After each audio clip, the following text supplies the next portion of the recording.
Dr. Trindade is a teacher, author, and recognized international lecturer in functional medicine.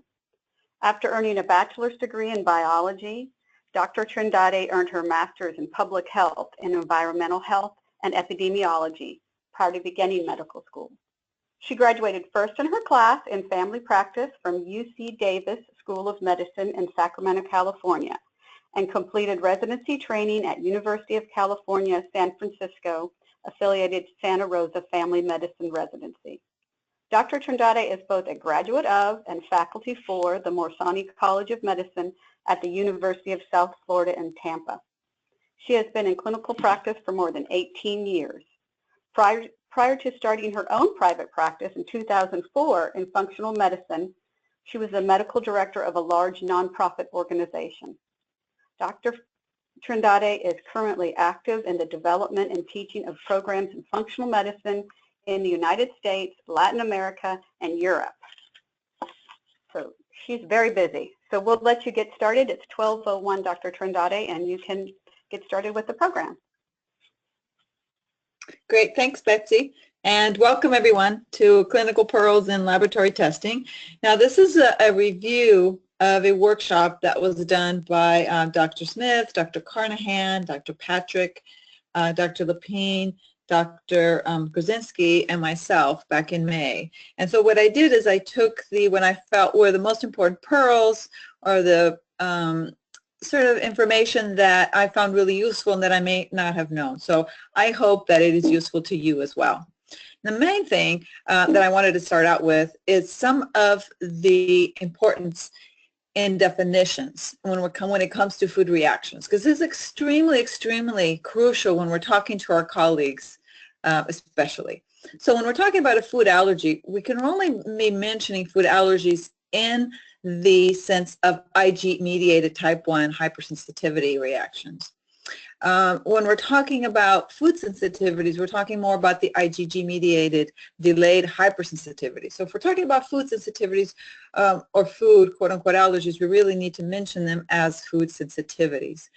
Unlike food intolerance, which is a non-immunological reaction to a food, like lactose intolerance, for example. Just a few points to start off with as we are dealing with and treating our patients with food reactions. Now, a few of what I thought were really important pearls with respect to food sensitivities, food intolerances, food reactions, and food allergies, but in particular food sensitivities, was how do you treat it? What's a good sort of protocol to have? What do you want to have in your toolbox? And so I'm going to go through the slides that mentioned what I thought were the most important supplements that we have at our disposal. Number one being bromelain, not necessarily the most important, but one of the most important. So bromelain is derived from a group of enzymes that are found in pineapple. It's usually used in combination with other immune modulating nutrients such as quercetin and vitamin C. So when you're looking for a product to use, it's important to have those three. Remember that it can be anti-inflammatory, and you can use it with meals or between meals. When you're using it between meals, you're using it more for inflammation. With meals, it's more to help with the food digestion. And dose is usually 500 milligrams BID between meals. Remember that when you're using it with quercetin and vitamin C, as I mentioned it, usually it's 100 milligrams of the bromelain with 400 milligrams of quercetin, and you use it with each meals, 3 times a day.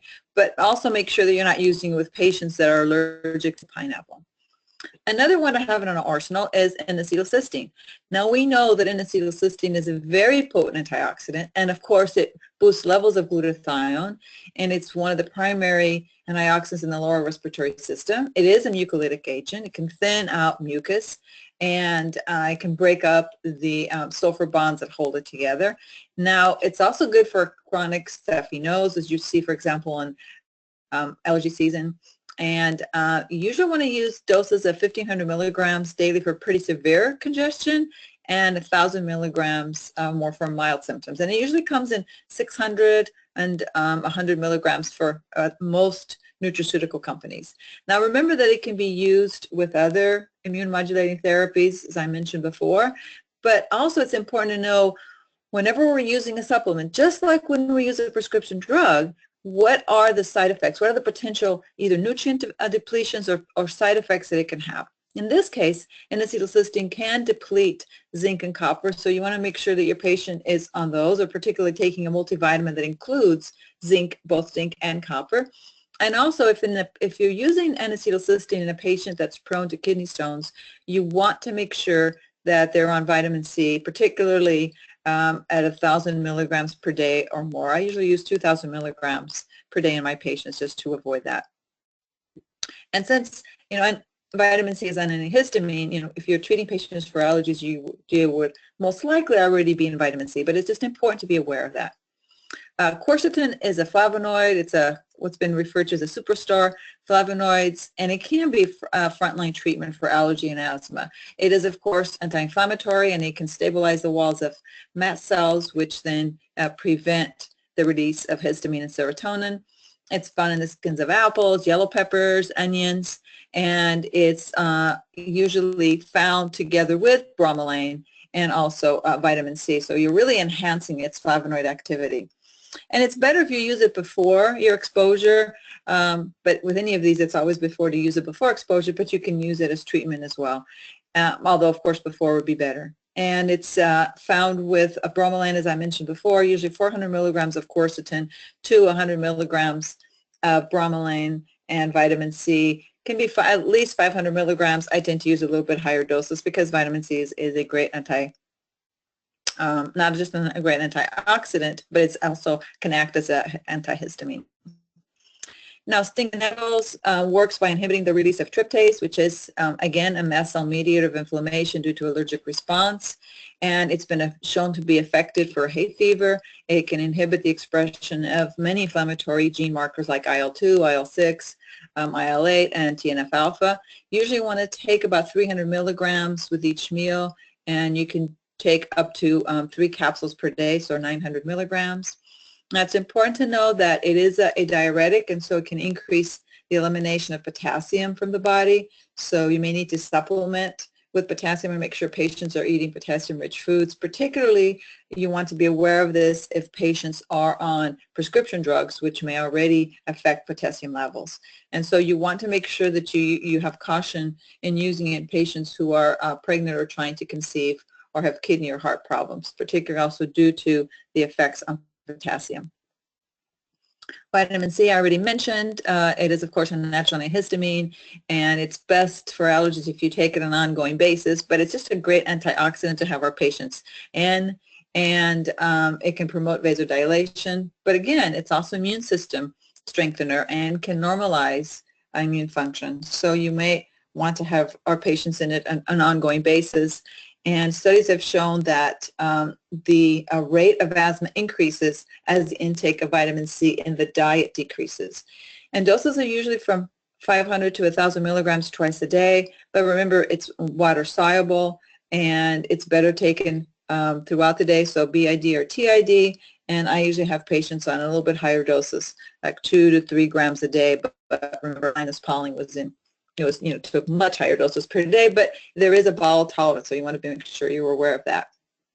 Now, another pearl, particularly when we're talking about food sensitivities, is to really look at the causes, right? What are some of the causes of the food reactions? And one, or a very common cause, is low stomach acid that I feel we really need to be aware of. Whoops, sorry, I'm having problems with my screen here. This is just not my day when it comes to working on computers.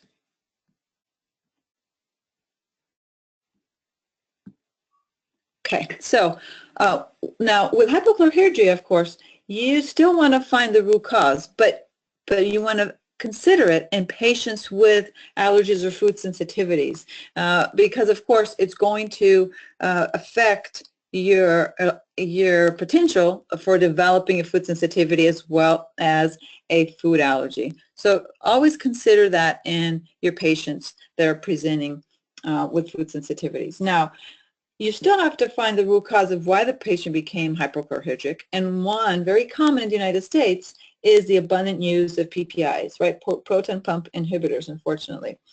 and realize that also changes in the gut microbiome can do that.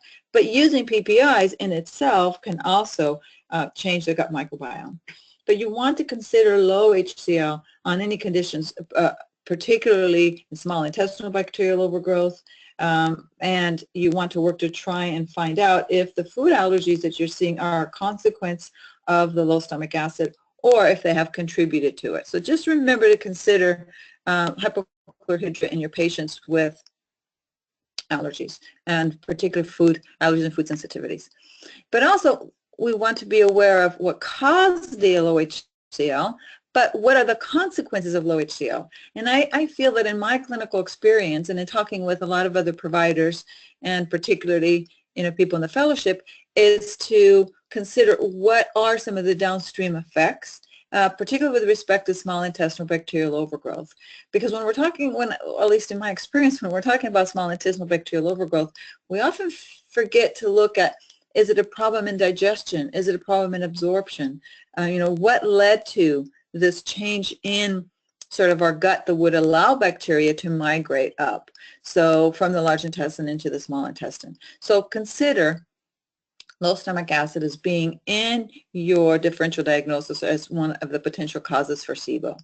Also consider dysbiosis, but chronic candida infections, but mineral deficiencies as well, particularly calcium, manganese, zinc, iron, chromium. But with zinc, remember, we need zinc to make HCl. So you may have low HCl due to a deficiency of zinc.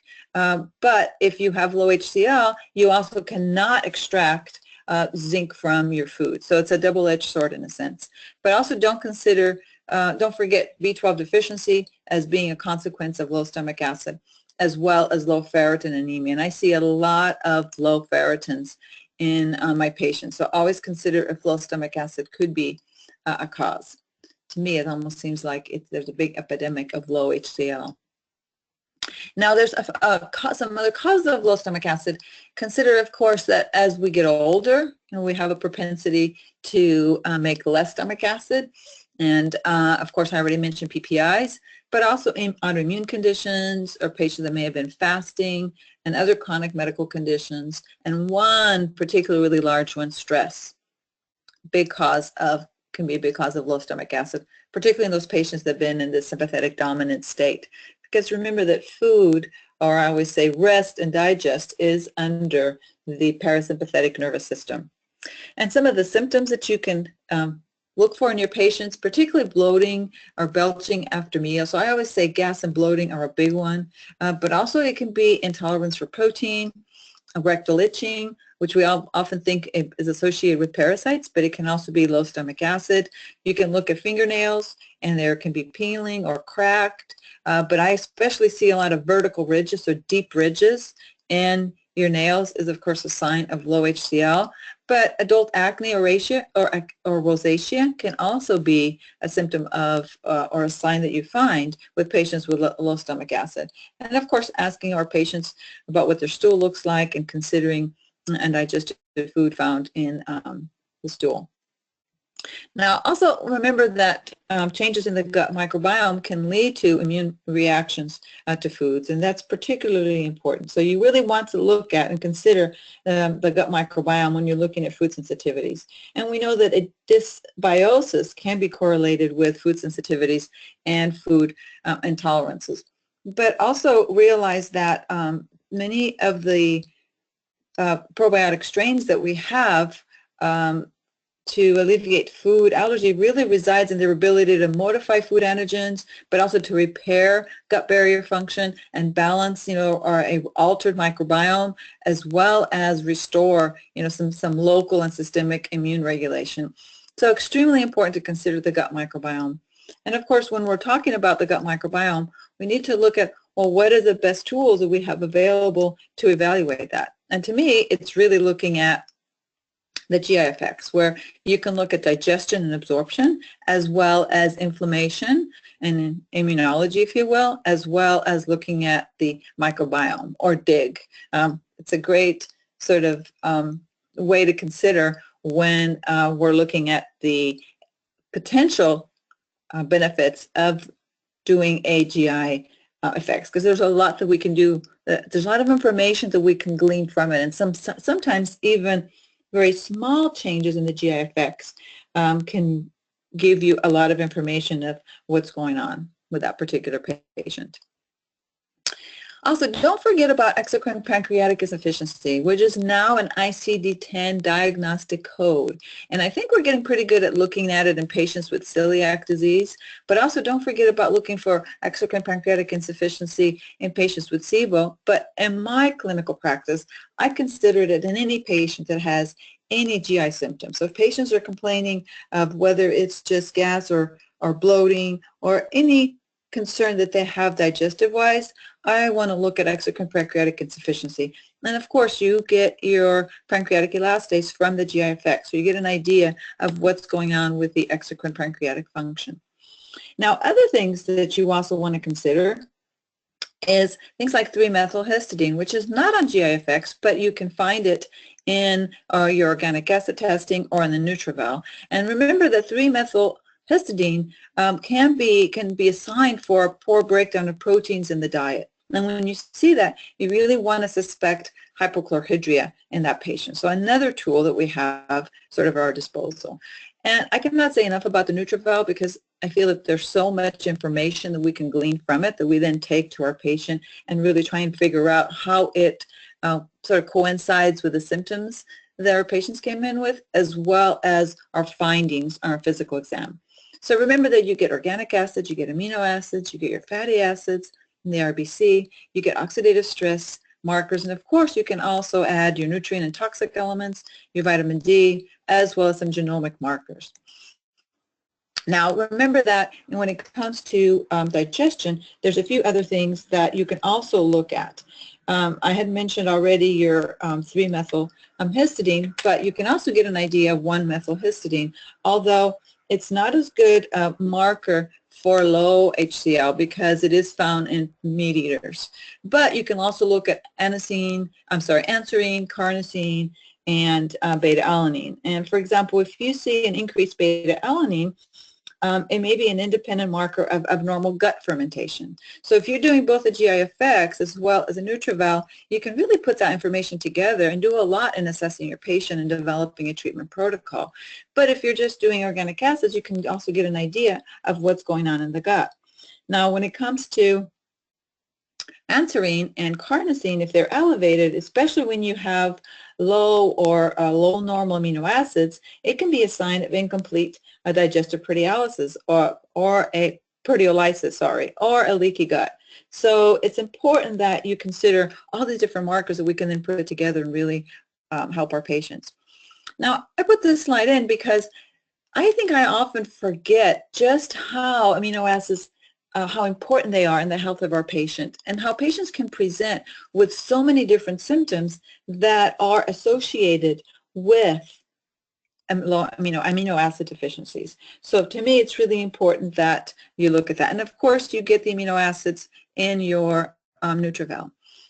Now, these next two slides are from a patient of mine, and they're from the same patient that really taught me a lot about the importance of the NutrEval, but also to read it in the context of what is going on with a patient.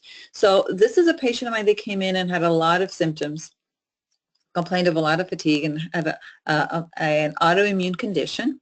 She actually had CREST syndrome. And when I did the first NutrEval, I was surprised because I expected to find a lot of nutrient deficiencies. And it was mostly just B3 and B6 that were low, and then she had a couple borderline things, but not a lot.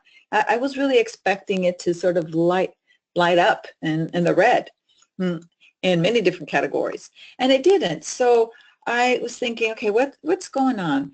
But in any case, there were a few things there. She also had some low amino acids. There's quite a bit going on digestive-wise, so I fixed that and was working with her, and then 3 to 4 months later, I repeated the NutrEval, and this taught me an extremely important clinical pearl that I wanted to share with you, because this next slide is that same patient after 3.5, actually it was 4 months after the initial NutrEval.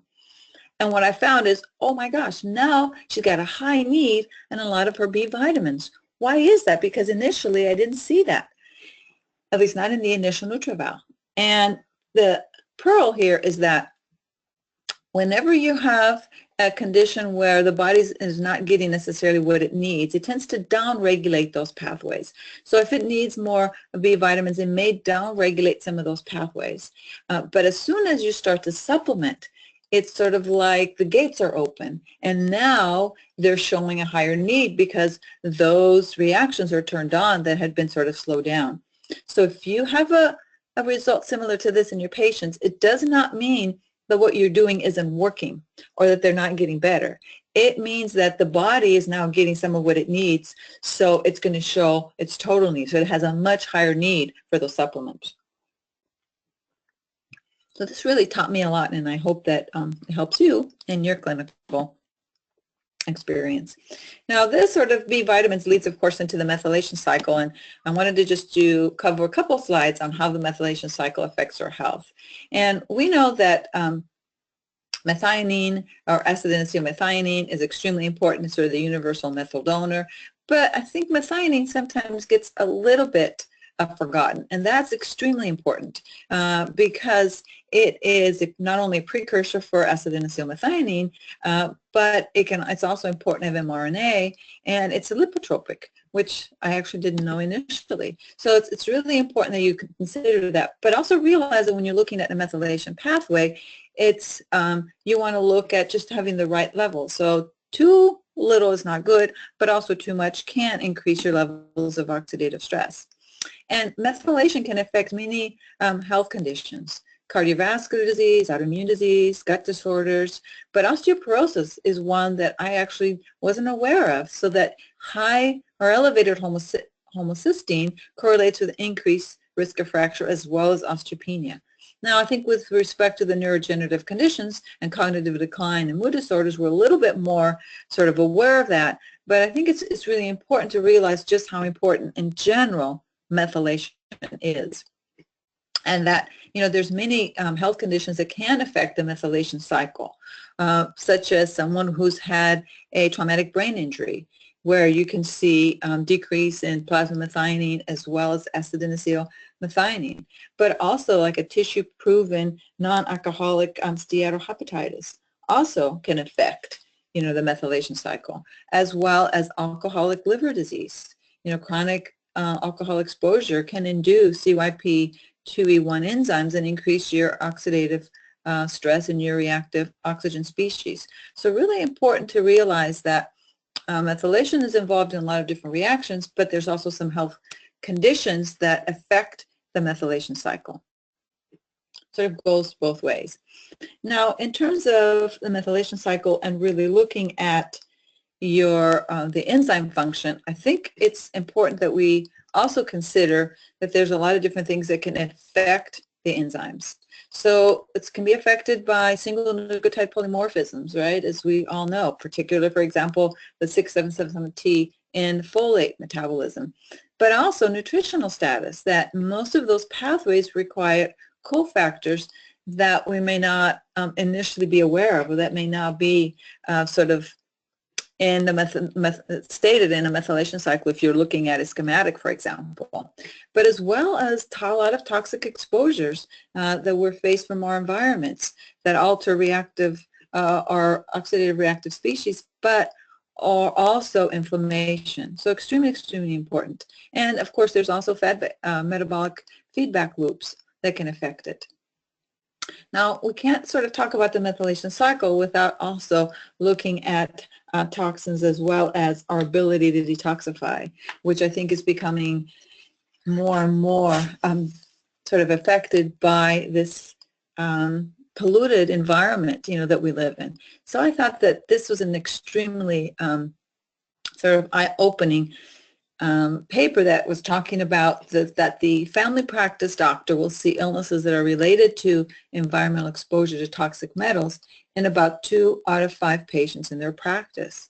And the fact is that I don't feel like, traditional medicine has really been focusing on looking at toxins and detoxification. So it's really for those of us that, practice functional or integrative medicine to really look at that and say, this is a really important problem in our environment. And we basically, they are exposed to a lot of different environment toxicants, not just heavy metals, but according to the National Haynes data, there's measurable levels of endocrine disruptors in about 90% representative sample of the American population. And we know that some of those have associations with disease, but others have actually shown causation. PCBs, for example, we know can actually cause metabolic diseases, particularly diabetes and insulin resistance.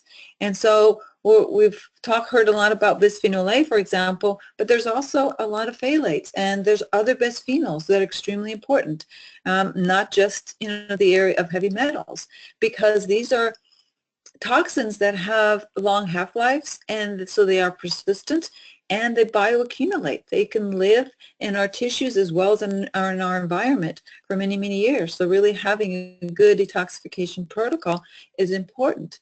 Let's just focus on heavy metals for a little while. Let's start with mercury.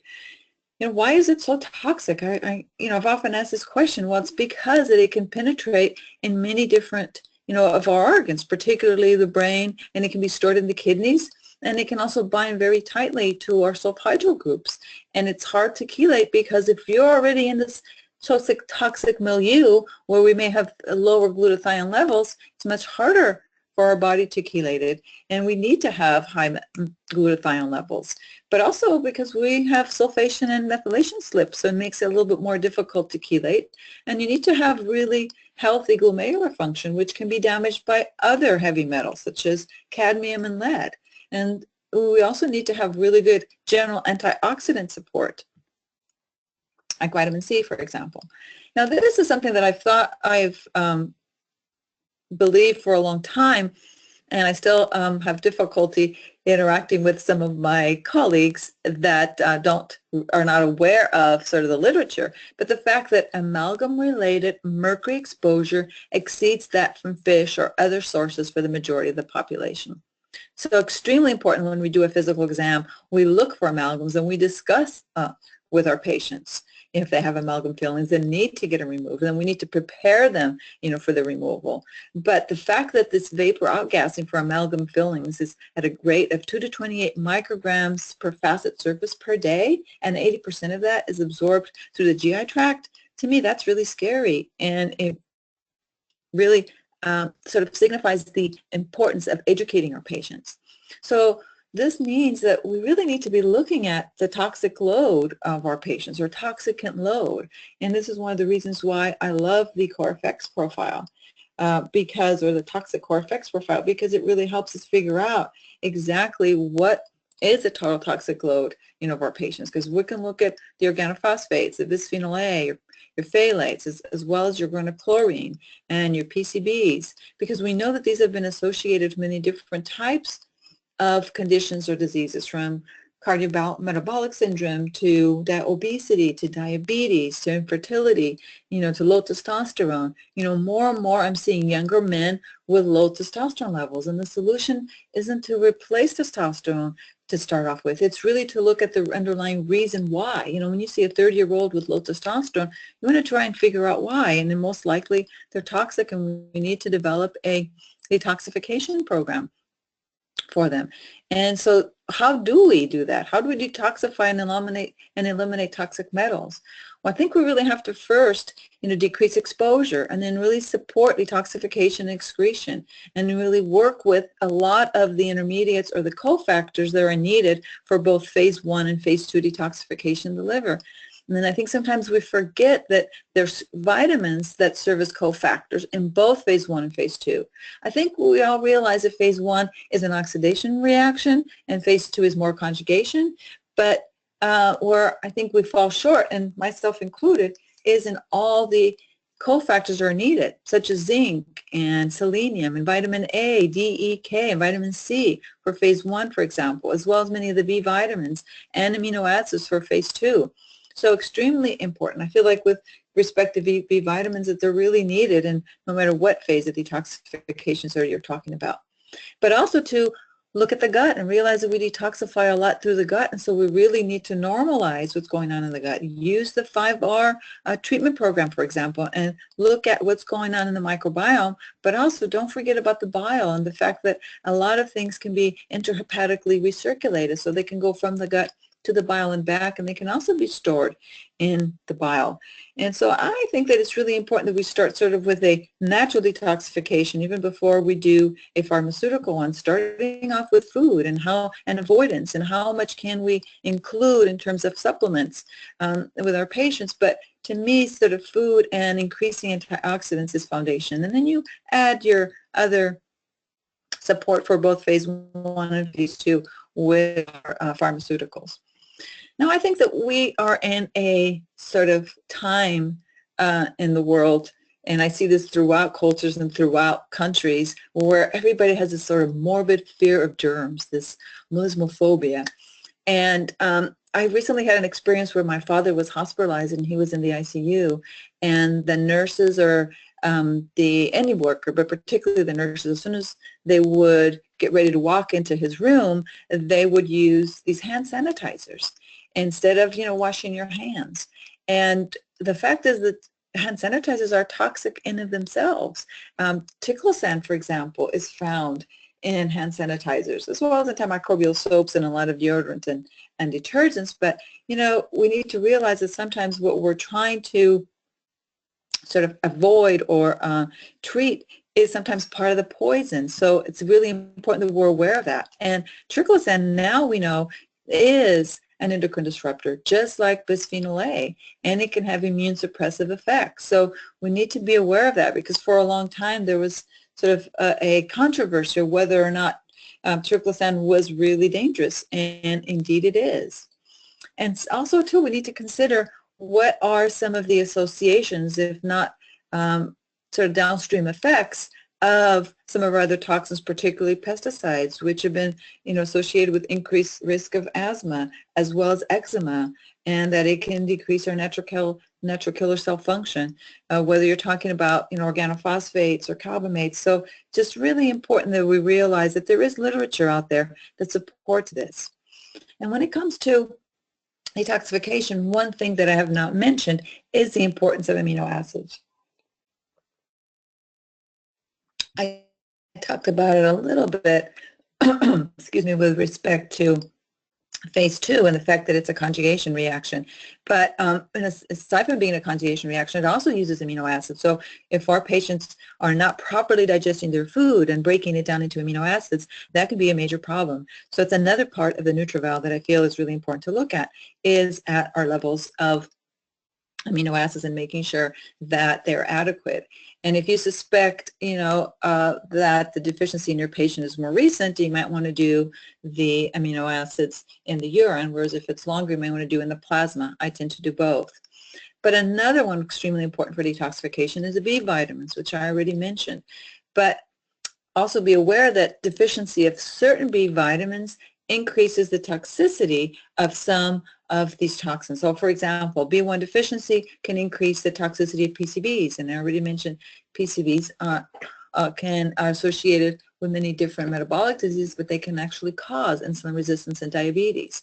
And also B1 deficiency is associated with inducing CYP1A1 and 1A2. Which is extremely important when we're talking about estrogen metabolism, which I'll deal with towards the end of my talk. And dieldrin toxicity increases the need, or the toxicity is increased in patients that are deficient in riboflavin. So really we want to look at all the B vitamins and consider them when you're doing a good detoxification protocol. But vitamin A, for example, and carotenoids are extremely important because they can be decreased by organophosphates. And so I've recently been patients for vitamin A, and I find deficiencies. So it's a look for the reason behind root cause or causes, and could this be a toxin? Because I find more and more with my patients, a lot of the symptoms that they're having are really due to different toxins. And in many cases, or I'd say in most cases, it's more than one. And so you have to sort of be aware of that. Now, switching gears, one other thing that I wanted to mention that I just have a couple slides on is on Lyme disease.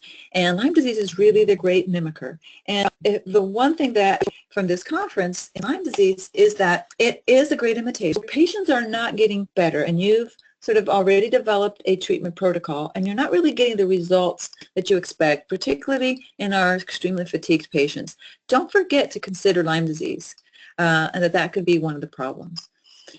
But also, the other pearl that I wanted to mention is the co-infections, which are extremely important in Lyme disease. So although Lyme disease is a great imitator, it also is usually present with a lot of co-infections. And these are organisms that are very common in patients with Lyme disease, and it's a major cause of treatment failure if the infections are not recognized. And these can be bacterial co-infections like Mycoplasma, Bartonella, Rickettsia, Tularemia, Brucella, but they can also be fungal, such as Candida.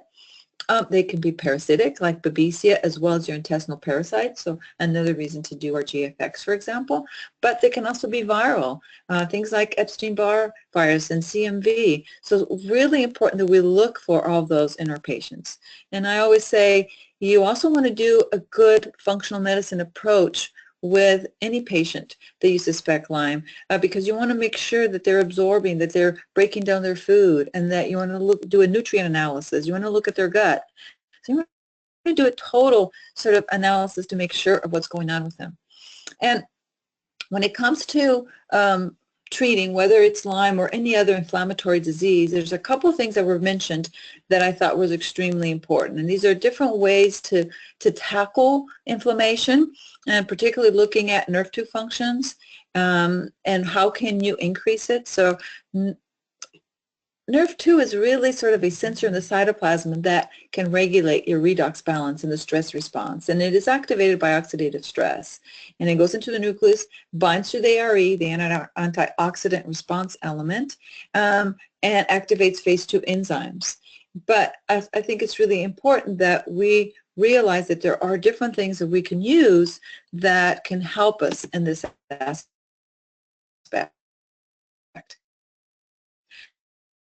So there's some NERV2 activators, and these are all things you're already aware of. Things like curcumin and sulforaphane and resveratrol and green tea, or really the EGCG in green tea. And so I think it's really important that we start off with food, and we include this in our diet as well, and then we supplement, because you can't, with example with people, so you want to supplement. You may not be able to get enough from our food. Now, curcumin is one of my favorite anti-inflammatory supplements, and it reduces inflammation by aiding to translocate NRF2 to the nucleus and then activate the ARE. But there are many different activities or things that it does. It can, or rather that it can inhibit, it can decrease inflammation through all these different pathways. So one really important sort of one to have in our toolkit when we're trying to find inflammation.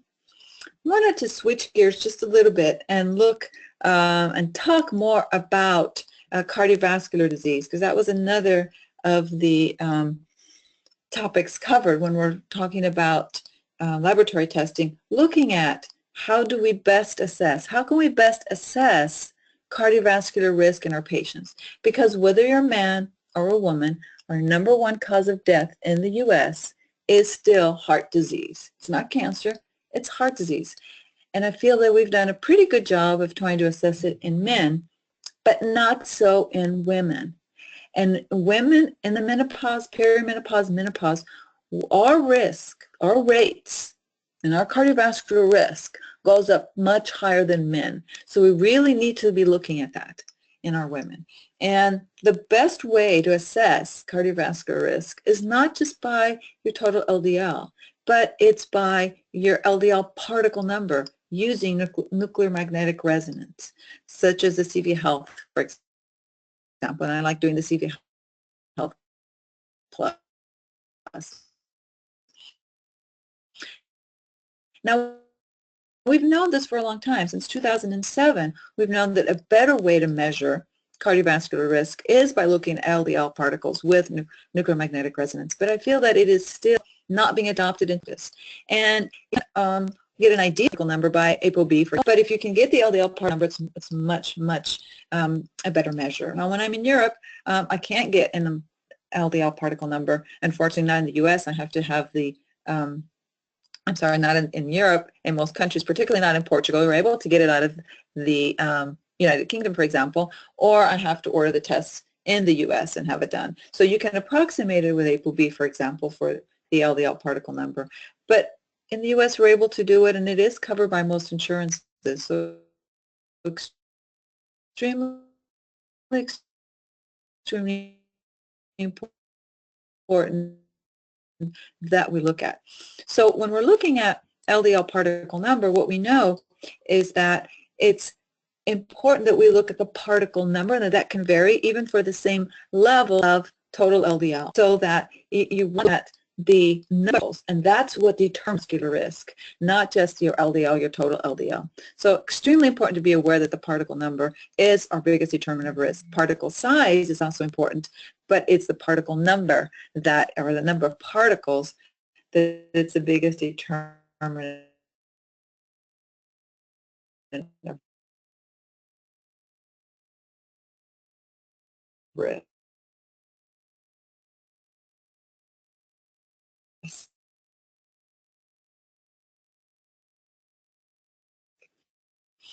And so let's just review a couple studies, particularly on women, because we know the women with discordant LDL measures, we are really underestimating our rates of cardiovascular disease. We don't want to just use LDL, total LDL. We want to be the LDL particle number, because you can have a low LDL total and a very high LDL number. That's what they mean by discordant.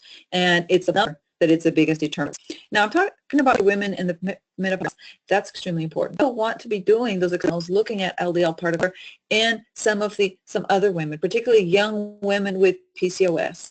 Now, this is a consistent statement by the Androgen Excess and the Polycystic Ovarian Syndrome Society that says that we really need to be looking at LDL particle number in order to assess risk in our patients. And so if we have a patient with PCOS, we want to be doing the expanded panels earlier rather than later. And this is just an example of what one looks like.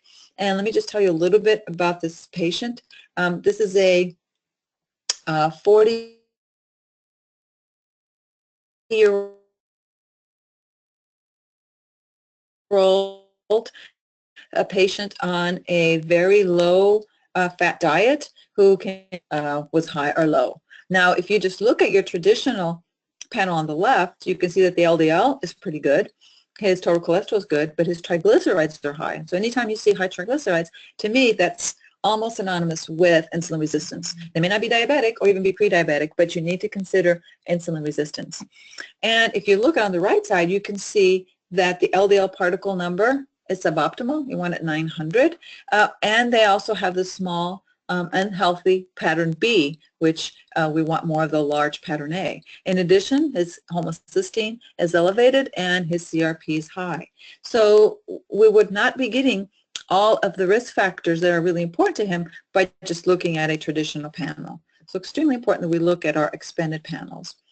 Also realize that when you're doing an expanded panel, which this one I just showed you here is an example of the CV Health.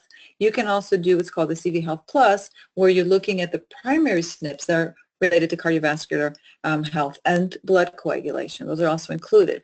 So your ApoE, for example, your MTHFR, your factor 2, as well as your factor 5 Leiden. So that comes as an add-on, or you can do your cardiovascular, when you're doing your cardiovascular panels, a CV Health Plus. Now, the prothrombin G2021 OA mutation is extremely important because individuals who carry this have a 2 to 3-fold risk of developing thrombosis. So it's important that that's included. It's one of the reasons why it's included in the CV Health. And you can be either homozygous or heterozygous. But it's interesting that in one case control study found that there was an increased risk of developing an ischemic cerebrovascular event in men who are under 60 years of age if they had the prothrombin, this prothrombin mutation. Factor 5 Leiden is another important one. It's an anticoagulant protein that which is normally inhibits a pro-clotting factor, factor 5, but is not able to bind normally to factor 5, which then leads to this hypercoagulable state. And it's the most common hereditary hypercoagulability disorder that is found among ethnic Europeans. So extremely important to also look at that. And the risk of thromboembolism increases with a mutation, either 7 to 10-fold with a heterozygous mutation and 30 to 100-fold with a homozygous mutation. It's also been associated with a 2 to 3-fold increase in relative risk for pregnancy loss. So one extremely important one to look at. And of course, it's used to be pretty controversial whether or not there was an association with increased risk for MI, but its recent study last year showed that yes, indeed there is, which sort of it was a very well done study, which changed the controversy. Now let's look a little bit into estrogen metabolism before I take on some questions. So there's different panels that you can do for estrogen metabolism with Genova. My favorite one is a complete hormones because not only do you get all the metabolites when we're looking at estrogen, or actually all the hormones when we're looking at hormone balancing, particularly if you're going to start or have already started someone on HRT, you can't use the urine to dose, but you can really use it to look at which enzymes are turned on and what are the metabolites, as well as what's going on with the SNPs. Because with respect to estrogen metabolism, it's really looking at the estrogen metabolism. SNPs are single nucleotide polymorphisms that can be used to determine someone's risk, particularly for prostate cancer in men and breast and other hormone-related cancers in women. So realize that there could be SNPs in both phase 1 and phase 2. And with respect to estrogen in phase 1, there's 3 main pathways that it can go under: the CYP1A1, the CYP3A4, and the CYP1B1. So the 2-hydroxy, or the safest, or what do I call the good, is the CYP1A1, and the 16-hydroxy, or what I call the bad, is CYP3A4, and the ugly are the CYP1B1, which can lead to your 4-hydroxyestrone and to your 3,4-quinones, which can cause DNA adducts and lead to cancer, is the 4 pathway, or the CYP1B1. The nice thing is that even though you may be genetically predetermined to use one pathway, it can be changed, right? We can bypass that, and we know how to do that. And also it's important that we realize that many of our xenoestrogens and many of our endocrine disruptors can sort of force our estrogens to be predominantly go down the 4-hydroxy pathway, to be metabolized through the 4-hydroxy pathway, even though it's usually a minor pathway. And also that the conjugated equine estrogens preferentially use the 4-hydroxy pathway. And I know that anybody who's doing hormone replacement is not using conjugated equine estrogens, but at least in this population, right, in our audience, but I still get patients that are taking the conjugated equine estrogens in my practice, unfortunately, and it's really important that we educate them about, what the harm they're doing. And this is just a study showing how the endocrine disruptors can produce a higher ratio of the 4 and the 16 hydroxylated estrogens that are more genotoxic. And so it's important that we realize it's not just about the genetics, it's also about our exposures, and particularly our toxic exposures that can do that. And so in phase 1, I already talked about the 3 main pathways. In phase 2, we have catechol methyltransferase. And when we have a polymorphism, it's in phase 1, it's usually associated with an increased activity at that pathway. But in phase 2, it's associated with a decreased enzyme activity. So for example, in this patient where they will have a homozygous COMT, they have a much decreased ability to methylate. So if they have an increase in phase 1, but then let's say they're using more of the CYP1B1 or the 4 pathway, and they have a downregulated or a decreased activity of COMT, catechol methyltransferase, they can't process those toxins. So they may have more reactive intermediates, but they can't process them, unfortunately. And so you end up having more of the pro-carcinogenic 4-hydroxyestrogens that can then form DNA adducts. So it's extremely important that we realize that we need to look at both phase 1 and phase 2. I think we've done a really good job of looking at phase 1. We're looking at 2 to 16 ratio, but not so much as looking at the methylation in phase 2, as well as the glutathione conjugation. Other pearl that I want to leave you with is the fact that a SNP and COMT is really important with the methylation of your estrogens, right, in the metabolism process. However, it is also what breaks down catecholamines. And so if you have a SNP and COMT, you have an impaired clearance of those catecholamines. And those are those patients that are more nervous, they're anxiety, they're anxious, they have more increased sensitivity to pain, and they may not be able to clear their catecholamines or the neurotransmitters. So it's really important that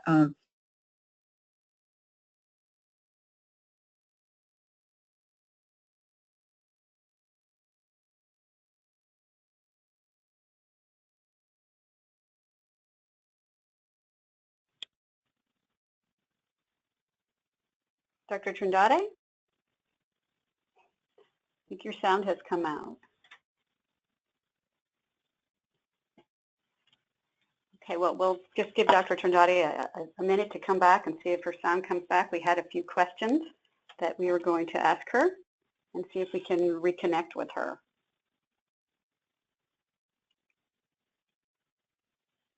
And we apologize that the sound has had some issues, but we kept going on, and I think we all appreciate that for the information that Dr. Trindade has been able to give us.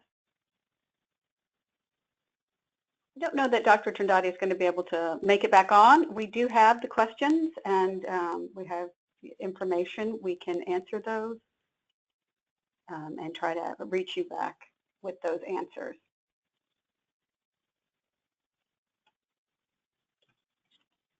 Okay, so I think this will have to conclude the presentation, and we very much appreciate you joining us today. Thank you.